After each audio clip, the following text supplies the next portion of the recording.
Okay, let's see here. What do we got? We've got some of this shear stuff to do, I think, right? Because you already turned in the normal stress stuff. So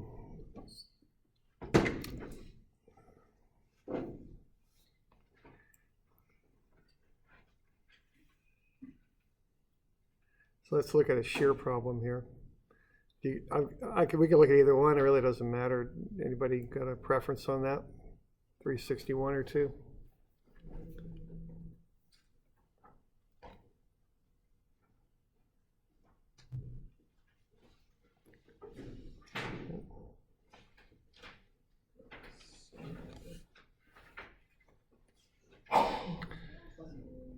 $361. It doesn't really matter. I mean, again, it doesn't really matter to me. Now, this stuff, this shear stuff is very process oriented, okay? So again, just get this figured out. That normal stress stuff and this shear stress stuff will be on the final. So just, it's a series of steps that you execute. Just get ready for it, get them figured out. Trying to think. The normal stress, number C, is the distance from the neutral axis to the edge of the beam. Shear stress, and just speaking from memory, people just seem to forget about Q. So just remember what Q is. It's you find the area that would shear off, then you find the distance from the neutral axis to the centroid of the area that would shear off. And that's what Q is, okay?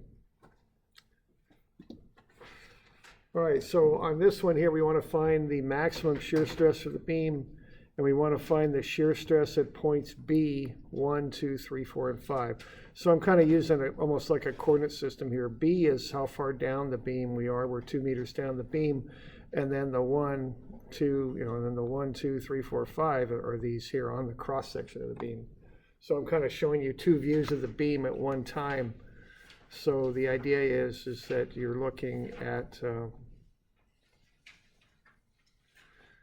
the beam as, like it's just sitting here, like so. And then we're looking at a point on the cross section of the beam like that. And then we're just looking at these points running up the beam like I show there, okay? That's really what we're looking at, okay? So what you're going to do to figure this thing out is run that formula. And the formula is that the shear stress is VQ over IT.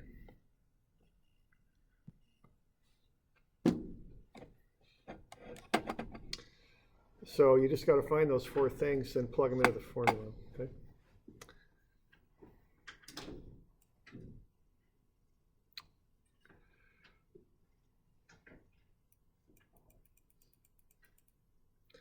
All right, so off you go. You want to first find the reactions, okay? So I went ahead and did that. So there they are. So the moment about A will be the distributed load times the span over which it acts, which is 6 meters, times the distance from A to the centroid of that distributed load, which is half of 6, it's 3 meters.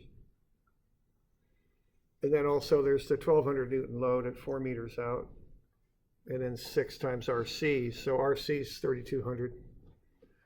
And then you could do the same thing from C and get 2800, and then just add them up and be sure they equal the downward load, which they do. Okay.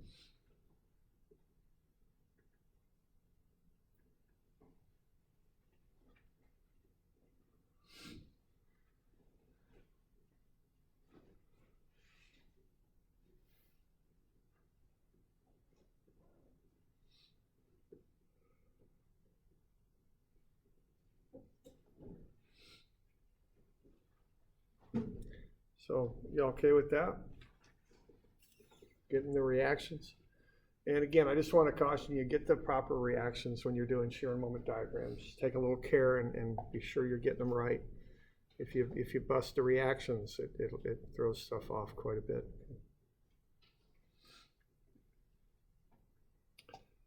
All right, so what you want to do then is get a shear diagram going after you got the reactions. So you've got that 2800 on the left for the reaction and 3200 on the right. So 2800 at A and 3200 at C. Okay. So what we're going to do here is jump up immediately 2800. Okay. So right from the start, you're going to go 0 up to 2800 on account of the reaction. So we're going to do that. And then you're going to come down by an amount that is equal to the area under the load diagram. Now what you have here is a concentrated load 4 meters out from A. So I would find the area on either side of that. Okay, that's what I would do. So to the left, the area is minus 3200, and to the right, the area there is 800 times 2. It's minus 1600, okay? So I'm just taking the value of the distributed load times the span. So 800 times 4, and then 800 times 2. They're negative because they're going down. So I get both areas. All right, so I'm going to start up here at 2800. Then I'm going to drop by 3200. So that'll get me down here down to negative 400.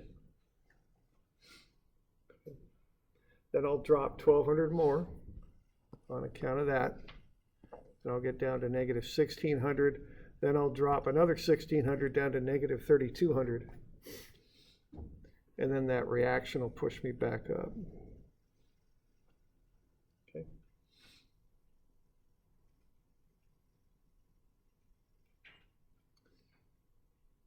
So there's the shear diagram. So what I can get off of that, the information I'm going to need is I want the maximum shear. I don't really care about the sign on that. So the maximum shear there, I guess you could say it's the absolute value of the maximum, is 3200. It's negative. Okay.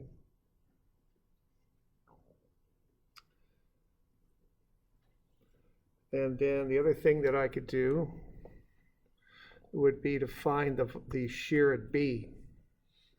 Now where I'm at 2800. B is 2 meters over. So I'm going to drop. I'm going to be at 2800, then I'm going to drop by 800 newtons per meter times 2 meters. And that's going to get me down to 1200. Okay.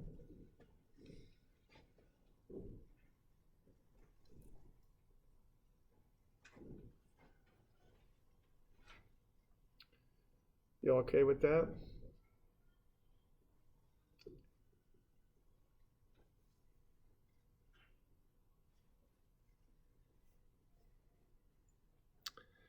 Okay, so those are the two shears that I need. The lower one's for the maximum shear stress, the upper one's for the shear stress at point B there. Okay, now I also need some other things to fill in that equation. I need the thickness. Thickness is just 4 centimeters. I want everything in meters because this is metric, so that's just the thickness there.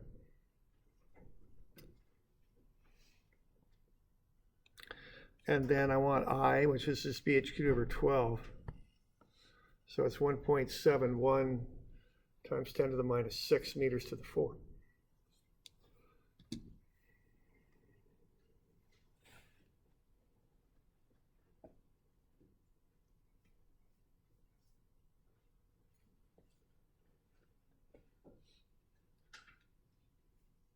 Okay. So I've got some information there. I've got the shears that I need, which is V. I've got I for the whole beam, BH cubed over 12. And then I've got T, which is the thickness of the beam. So what I need is Q to be able to plug into the one formula that I'm interested in, okay? So we got any questions on this?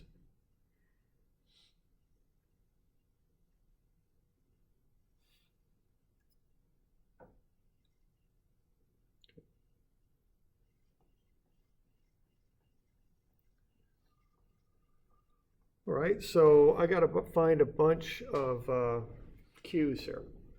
So why don't we start with the Q for point 2. It's a little bit, it's a more general case. So why don't we look at that? So here's how I think about this. If that thing has a shear failure at point 2, and remember what these shear failures look like. They're longitudinal. It's like taking a deck of cards and bending it in your hand. Each one of these planes wants to slide one across the other. That's what a shear failure looks like. That's what it is. So what you would want to do then is to, sorry, they're having some problems here. Let's see, go there. Is remember that, okay? Because that's helpful to understand this stuff. I'm trying to get to a photo of that. Stress, shear. There we go. There's a shear failure. See what's happened there? This beam is bent. This is a glue lam beam. That glue couldn't hold on that joint. It shear failed. So this chunk of lumber slid across the one below it. That's a shear failure, okay? That's what we're talking about. So you can see where the thickness comes out of that, can't you? You know, that's the thickness.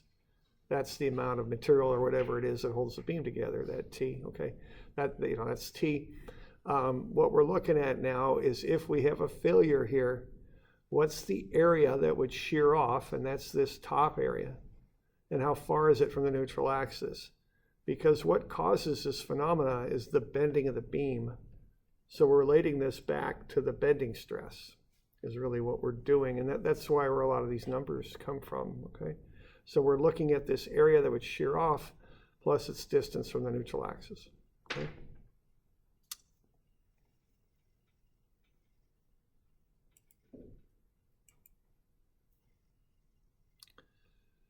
All right, let's see what's going on here. There we go. Okay, so that yellow area there is going to shear off. So I want to find the area. It's 0.04 times 0.02, which is 0.0008. So that's the area that would shear off. And then what I want to know is the distance from the neutral axis to the centroid of that area. That's 2 centimeters from the neutral axis to the bottom of the area, plus a little bit more to get to the centroid, which is half of 2. So it's 2 centimeters plus 1 more centimeter. It's 3 centimeters, 0.03 meters. Okay. Right there. So what you do is you take the area and just multiply it by the distance. And you'll end up with 24 times 10 to the minus 6 meters cubed.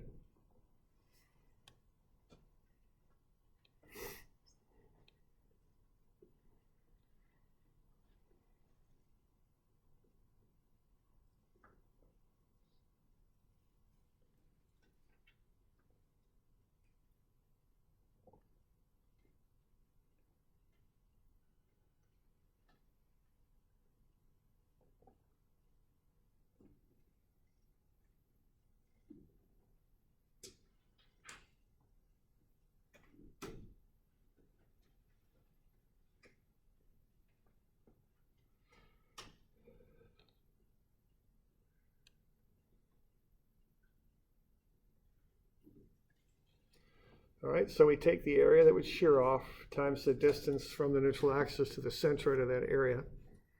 And see, that would hold for any of these. You know, if we're right at the centroid there at 0.3, the area is 0.04 times 0.04, 0.0016, times the distance from the neutral axis to the centroid, which in this case would be 0.02. Okay. And if you're at the top at 0.1, there is no area that would shear off. So there's no shear up there. The area zeroes out. Okay.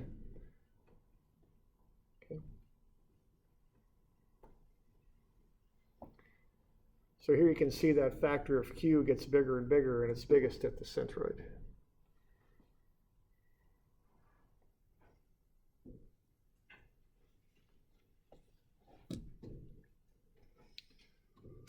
Questions on that?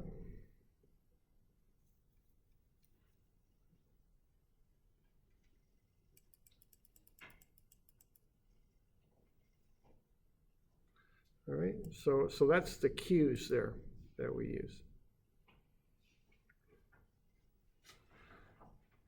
All right, and you just put them together. VQ over IT is the formula. So you could find the shear at any of those points. The V, the I, and the T are the same. The Q's vary. So you can see where that maximum shear at the neutral axis comes from. You know, that is where it's largest. Okay.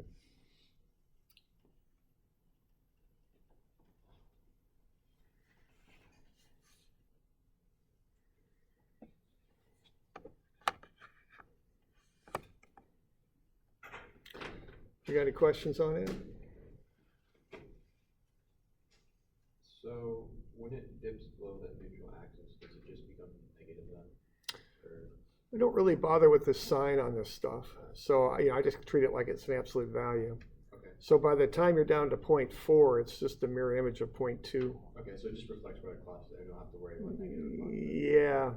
See, negative and positive, shear would go like that or like that. And Right. Materials don't act any different for those two motions. Well, because there was the one, like last week, where there was like this, where you'd have the positive and negative, and that would indicate tension or Yeah. how the beam moved. Right. See, tension and compression are pretty different. Some materials handle one well, but the other one not so well. Like concrete will handle compression quite well, but tension not well at all. But with positive and negative shear, there's really no difference. It's just a different direction of sliding. So there's not as much significance put to the sign on shear. Okay. So I don't even bother with a sign on this stuff. I think that's kind of universal, but I'm not 100% of that, but I don't really, it's not something I account for, I guess might be the way to say it. Okay. All right. Other questions?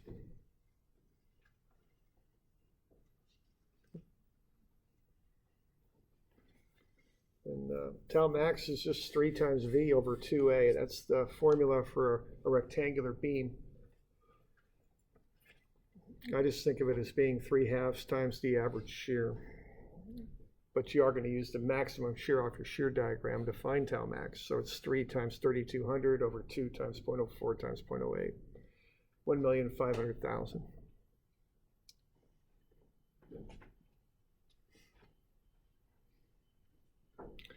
So that's the drill on doing standard shear, VQ over IT.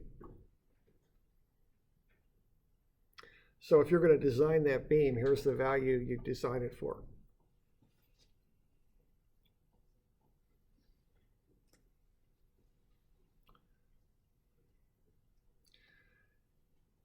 Now that general shear stress formula has uses, it has a few different uses. One of them is this idea of shear flow. Okay.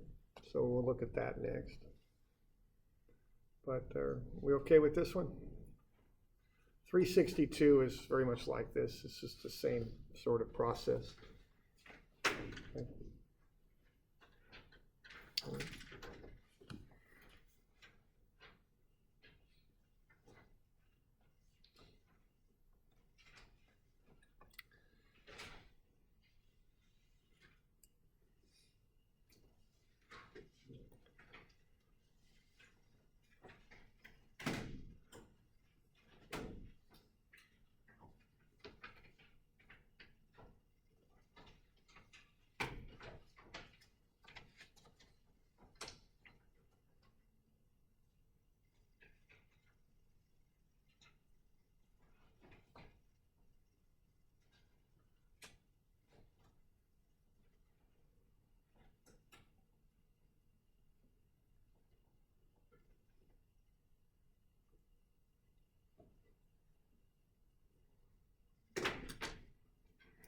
All right, 371 is the next one here.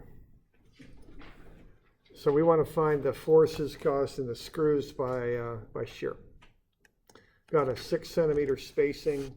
We've got that load diagram shown, and then we've got the beam with the dimensions shown. So what we've done, we've nailed some boards onto the top of a pretty thick block of wood there to make this beam.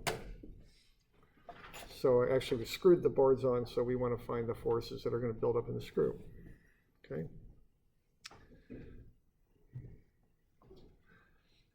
So you want to do a lot of the same stuff that you do when you do shear. Instead of VQ over IT now, this is shear flow. It's VQ over I. So what we're going to find is the amount of shear that builds up per meter of the beam. So I'll start with the shear diagram. I've got 4,000 newtons in the middle of the beam. So that gets me a symmetrical loading like that. So the reactions are 2,000 on either side. And then I get kind of a blocky sort of a shear diagram like that. Positive 2,000 on the left of the load, negative 2,000 on the right.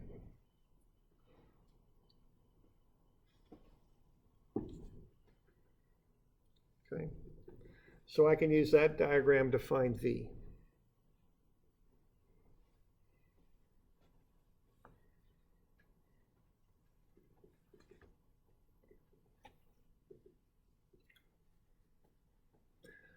All right, now the moment of inertia, the quickest way to get it is to realize this thing's symmetrical.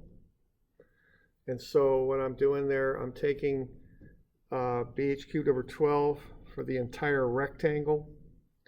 And then I'm going to subtract off 2 times BH cubed over 12 for the 2 cutouts on the sides. So that's what I'm doing with that, all right? So what I've got there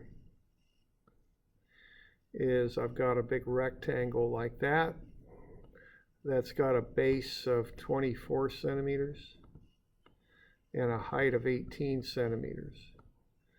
And then what I'm doing is I'm going to cut out the 2 sides of it, one here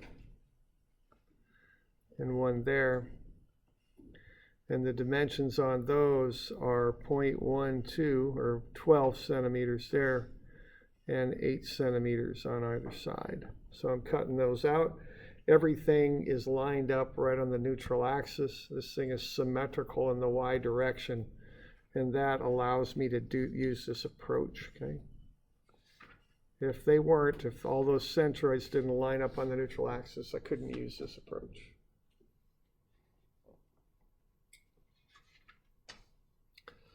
When I do this, I get I is equal to 0.0000936 meters to the 4.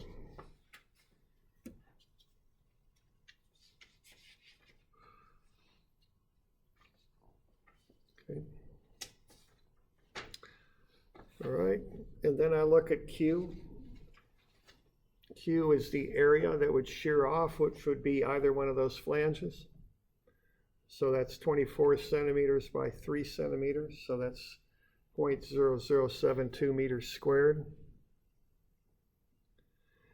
And then I'll get the distance from the neutral axis to the centroid of the flange. So that's half of 12 plus half of 3.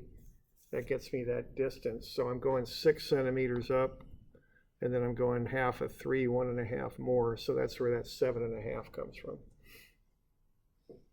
So to get Q, I just multiply the area by the distance, and I get 0.00054 meters cubed.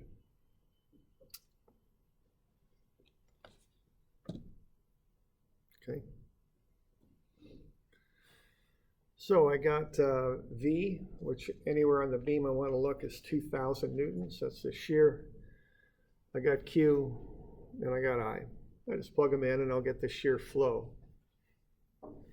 And that will get me the force that builds up per meter of beam. Okay.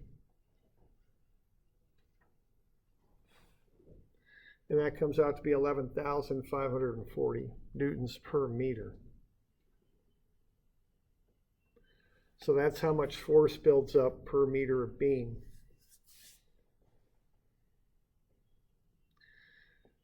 So I know that the screws are spaced at 6 centimeters. So I can just multiply that by 0.06 meters, and I'll get the amount of force that builds up in each of the screws.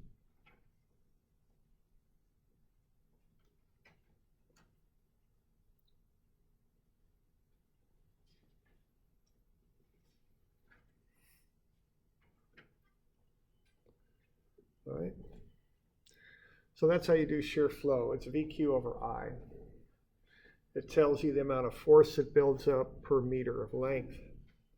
So you can use this to find how much force builds up in connectors that you're using to custom make these beams.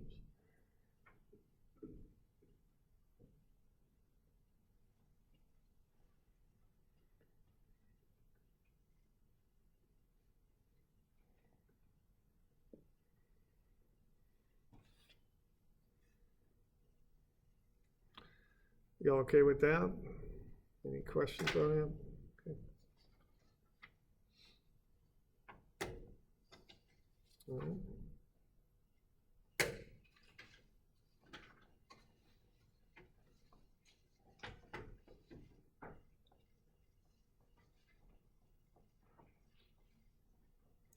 All right, the last one is this C-channel thing on 372.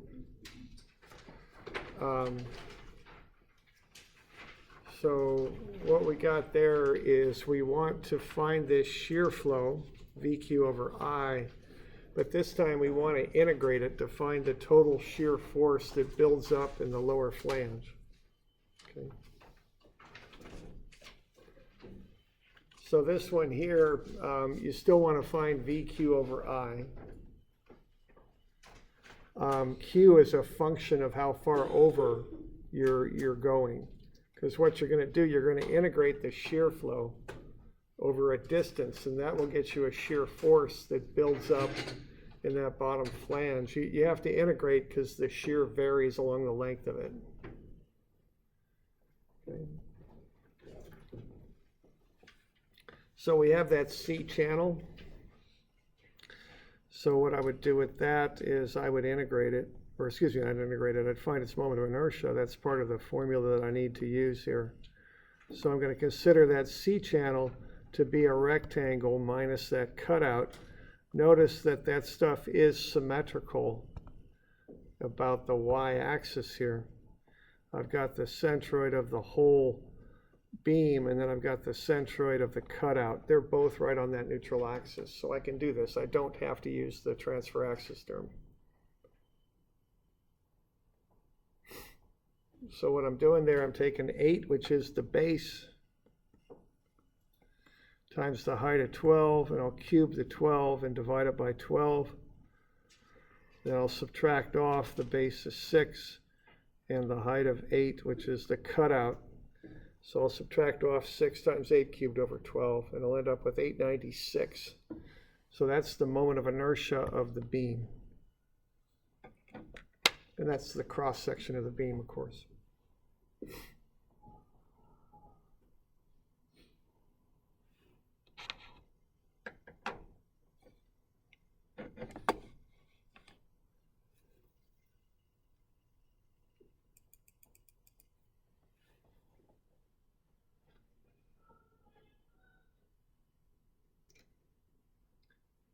Questions on that? Doing okay?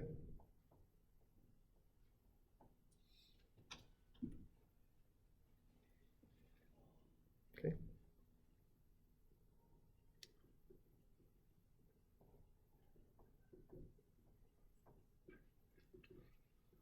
All right. Now, what we're going to do next is we're going to find the shear flow force that builds up in a section of the beam. Now what we're going to do, we're going to take moments of this shear flow as it works its way through the beam.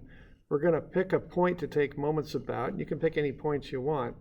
I'm going to pick that point right there because 2 of those shear flows go right through it and they'll cancel out. They won't cause a moment about the beam, about that point, I should say.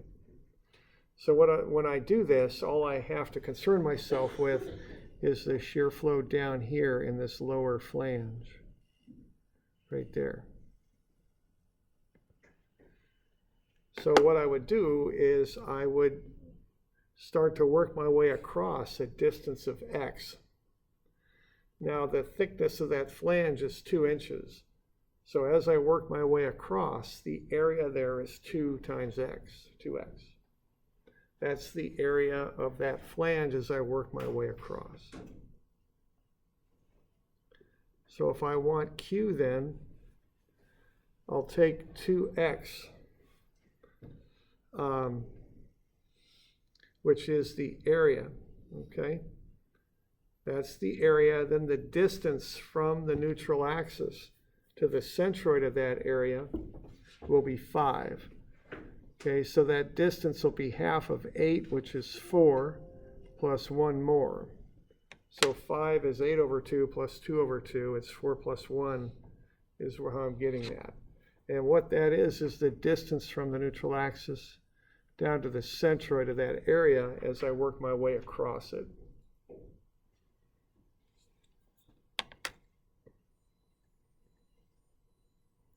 So Q is 2x times 5, it's 10x.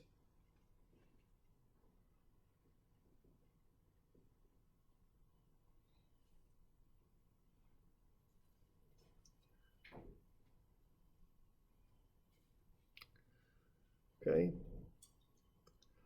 Now the shear flow is VQ over I. Now V is just going to be off the shear diagram. It's whatever is on the shear diagram for where I'm working at. So that'll just be V. The value of Q is 10x for whatever value of x I've come over. And then I is 896. So if I just run numbers on that, I'll get the shear flow as 0.01116 times whatever the shear is, times the distance x I've come over. So that's the shear flow. And as I said, that varies as you work your way across the beam. So if you want the shear force, you want to integrate that with respect to x as you work your way across. The convention on this is to define the flange as going halfway into the web. So, you could kind of argue where how far the flange goes. Does it start at 6, which would be right here? Or does it go all the way across over there? I think the convention is, right there. The convention, I think, is just to split the difference and call it from 0 to 7. I haven't researched that to any great degree, but I don't think that's some magic theoretical thing. I think they just kind of decided on average go halfway across, and we'll call it good. Okay, I think that's the basic deal. Okay, so 0 to 7. So you integrate out the 0.01116 Vx dx, and what you get is 0 to 7 times 0.00558. You get 0 to, you're going to evaluate it from 0 to 7. Those are the limits. When you integrate out the 0.01116 V times x dx, you get 0.00558 x squared. The V I forgot there, that needs to come out front. Okay, that's the shear force. Okay, plug in the limits, and again, remember the V. So that comes out to be 0.2734 V. So whatever the shear is, you've got it a point off the shear diagram. The shear force that builds up in that lower flange is 0.2734 times V. Okay.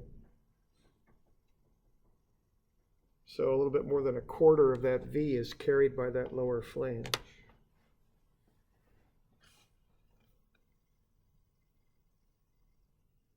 Right.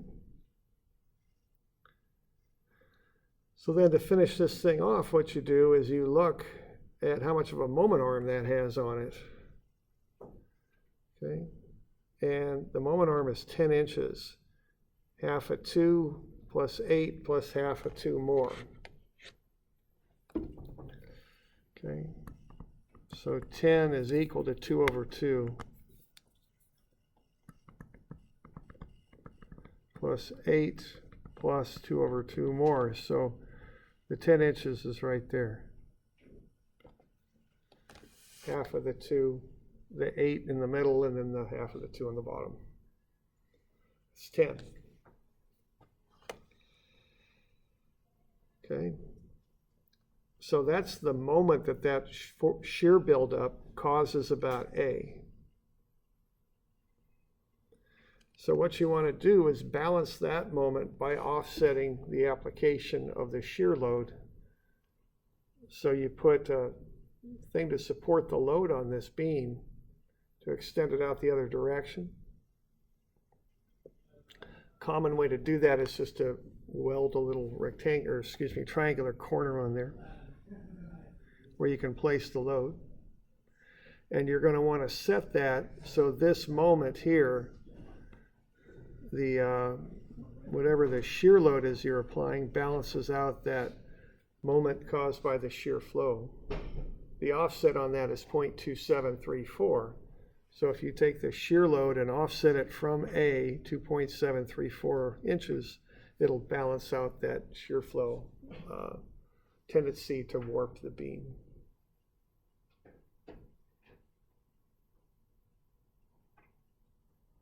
Okay.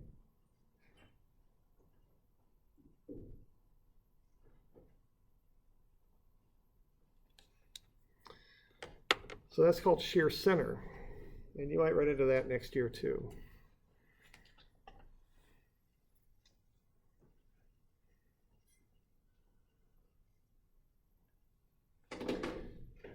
So we good with that one?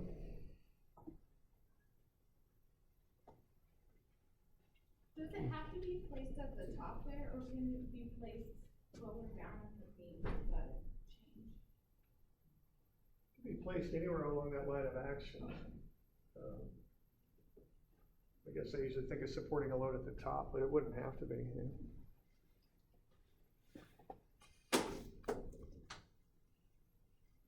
Okay.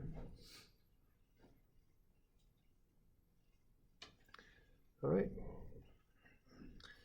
Okay, we also we have some of these deflection problems. What, 401, 403, and 404? These aren't due until the final. The solutions to a lot of this stuff are posted right in Moodle if you want to look at them. You know, this time of year, I just like to do that because we start getting so busy, but... Did you say 401, 403, 404? Yeah, those are the... I handed 404 out. Oh. 414 is what you had there. Oh, did I? Oh, are these numbers bad then, or is it 411, 4... Yeah, you already had... 413 on the one you handed out, and 414 on the Does it? Then I had some circled later on. 411. Yeah, okay, my bad there, yeah. Okay, so it's 411. I didn't assign 412 though. It's 411, 413, and 414. Oh, so not 412? Yeah, I don't think I assigned that unless I did that by, yeah, you could do it. It's no big deal. It's probably good practice. But, okay.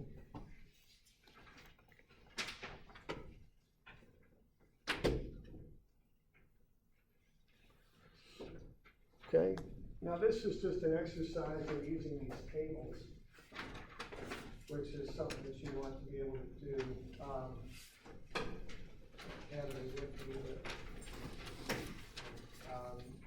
They're available online.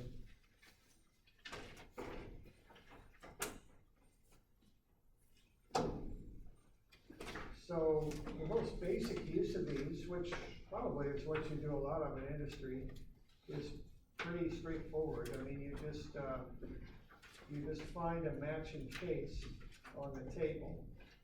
Be sure that you're using the proper type of beam, you know, a cantilever. If this, in this case, you'd want to be on the cantilever side of the table. And then what you do is you just plug in the numbers. Now for this one, we've got two different loads. So you'll use two different cases and just add them together. I mean, that's really about all there is to it. So here, you know, you're going to use E and I. You've got E, I is BH cubed over 12. And that's the 53.33 times 10 to the minus 6 that you see up above. All right, and then what you'd want to do is just look at the tables that you've got on the back, and you have two relevant cases. First one is a cantilever with the load at the end, and what you've got there is delta B prime, let's call it, is this PL3 over 3EI. Okay. You just plug the stuff in. Okay. And I think that's negative 0.1167 meters. And then we also have a second case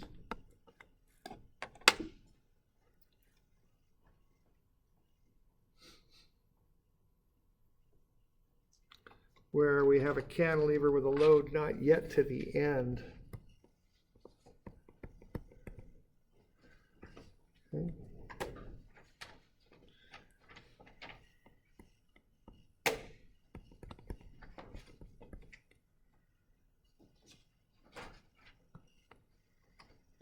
Okay, so what you've got there is delta B. B's the end of the beam. What that equals is Px1, which is this here. Oh, I've got that stuff on the wrong side there, sorry. That should be x1 and x2. So that'll be Px1 cubed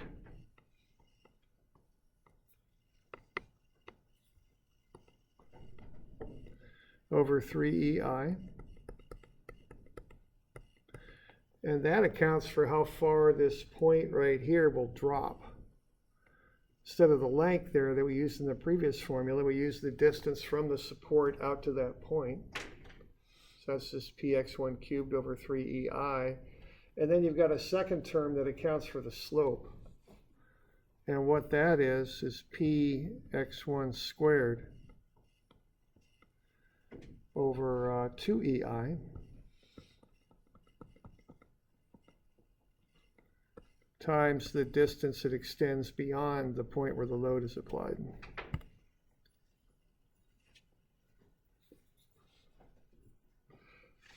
So when you run those numbers there, you'll get a second delta for B. So what we're finding here is delta for B for both cases. B's the end point of the beam. In this case, delta B prime prime is negative 0.0252 and negative 0.0252 again. Okay.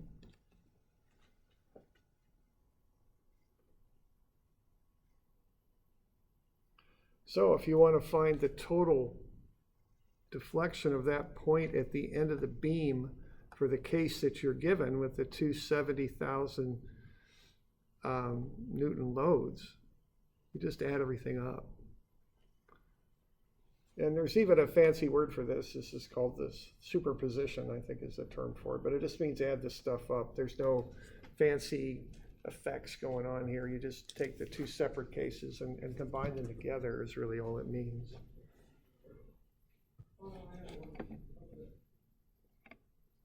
Okay. And of course, they're all going down, which is why I have them all negative. So you just sum everything up to get the total.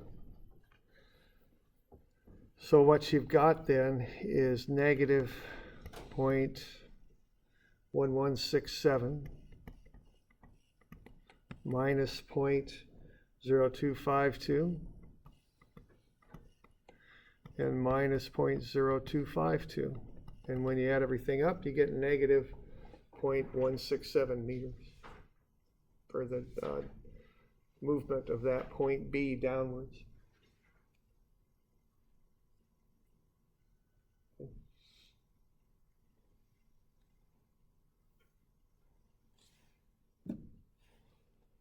Got any questions on that one?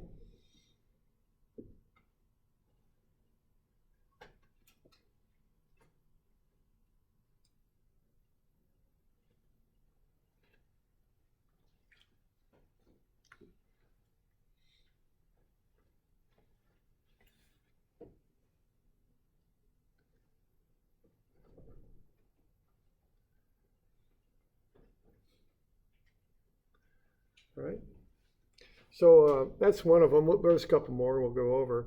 There are solutions to a lot of this stuff, as I say, posted in Moodle. If you want to check those out, they're right there. So that's basically how you do that. The other two are a bit trickier. We're kind of out of time here. We'll cover those maybe tomorrow. Or we'll see. I'll get you a test review tomorrow as well. Okay. Okay. I guess we'll call it good if there aren't any questions.